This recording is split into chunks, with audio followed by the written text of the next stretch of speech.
Il était comme Trump. Trump, tout le monde le connaît. Biden, il doit se faire connaître. Et il a fait comme Trump. Voilà. Il s'agit de comprendre qu'ils étaient deux sur un plateau et que Biden aurait pu se comporter différemment. Et que Trump n'avait rien à perdre. Et que Biden avait tout à perdre. C'est tout. C'est pas compliqué. C'est pas la peine de dire « Ah bah oui, Trump, il s'est encore mal comporté, que c'était vulgaire. » Bah vous voyez bien, Trump, il se comporte comme il sait se comporter. Ce qu'il a fait sur le plateau de télévision avec Biden, ça a beaucoup plu à ses sympathisants et à tous ceux qui votent pour lui. Mais Biden, il faut qu'il prouve quelque chose. Et Biden, il s'est comporté également un peu comme Trump, mais c'était pas lui, quoi. Enfin voilà, ça plaît aussi aux Américains pour certains. Oui, Olivier, tu as bien raison. Donc le directeur du renseignement national américain, John Ratcliffe, a déclassifié mardi 6 octobre des documents révélant que l'ancien directeur de la CIA, John Brennan, avait informé donc Obama, en 2016, du plan d'Hillary Clinton visant à lier le candidat de l'époque, Trump, à la Russie. Donc ils ont envisagé un plan pour faire tomber Trump, pour qu'il ne soit pas président, pour le lier à la Russie avec ces hackers russes qui ont pu donc le faire élire. Et ils ont donc précisé que Trump s'était fait élire grâce à la Russie. Et ça a tourné. Oui, ça a tourné régulièrement sur les médias en France pour dire que Trump avait magouillé les votes. Enfin, c'était aider des Russes pour pouvoir devenir président. Oui, Catherine. Alors, je vous lis parce que j'ai laissé passer des commentaires.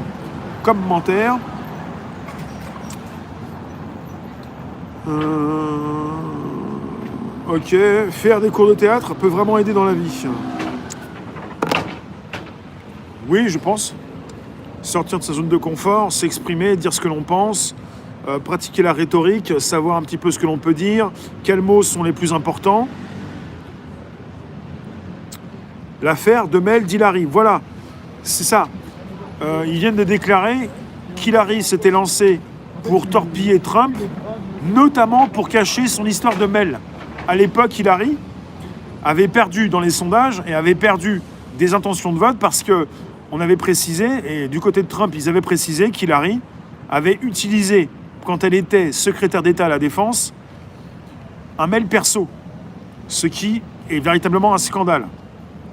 Ce qui est aussi une sorte de trahison pour les États-Unis avec... En France, c'est un ministre de la Défense. Ministre de la Défense. Elle fait beaucoup des SMS.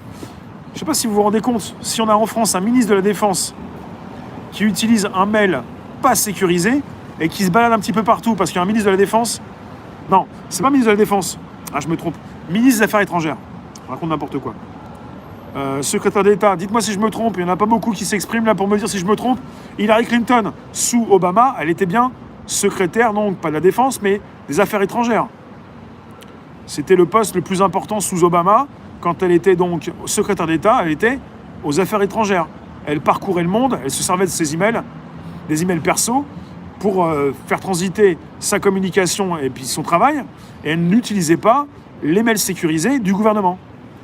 Je crois que c'est les Affaires étrangères. Je vais repréciser tout ça. Parce que là, on est parti sur ces mails, et ils voulaient cacher tout ça, et ils ont eu envie aussi de torpiller de la même façon Trump.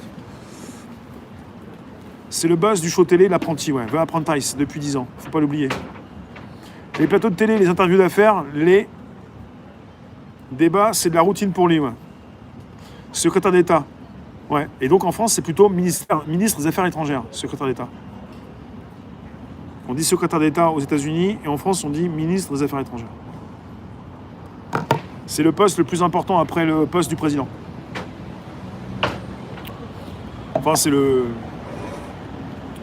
un des postes les plus importants dans le gouvernement des États-Unis. Et en partie, elle voulait cacher tout ça, et puis dans une seconde manche, elle voulait aussi écraser le candidat Trump pour préciser qu'il avait des accointances avec la Russie et qu'il ne pouvait pas devenir président, quoi. 2009-2013, voilà. Elle n'était plus secrétaire d'État quand elle s'est présentée aux élections en 2016, et même un an avant, au moins un an avant. Dites-moi si je me trompe. Et quelque part, elle avait été donc secrétaire d'État entre 2009 et 2013. C'est ça.